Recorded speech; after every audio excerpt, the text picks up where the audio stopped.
Hola a todos, hoy les tengo un candado de discos de fabricación china. La marca, si no me equivoco, es Wangyang Lock. El modelo es el F50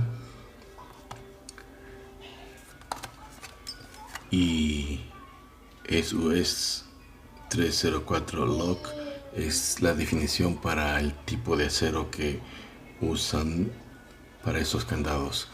Dicen que es muy común en cerraduras de calidad.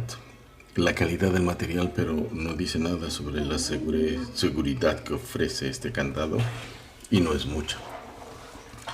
Son dos cosas muy diferentes. Para esta apertura no necesitamos ni magia ni herramienta muy sofisticada. Vamos a usar la de Sparrows, que es una de las mejores en el mercado y que puedo recomendar para este tipo de candado nivel bajo o de nivel medio. Es lo mejor que hay.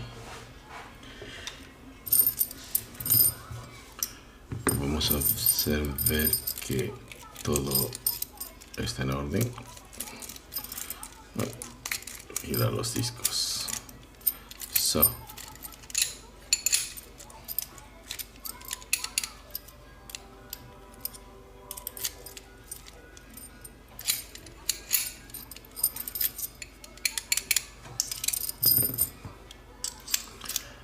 Sentido horario y hagan suar.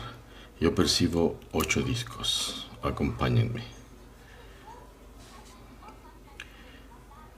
El primero, 0.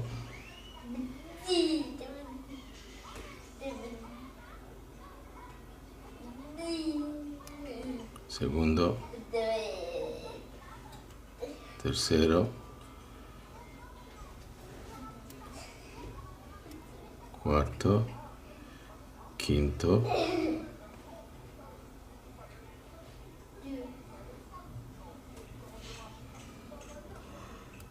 sexto,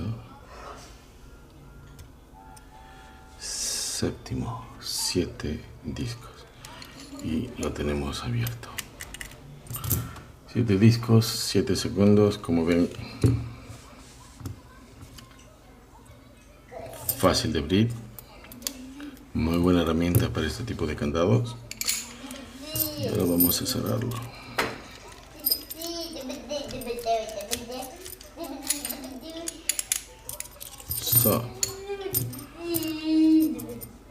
Todo en orden. Gracias por la atención y a la próxima.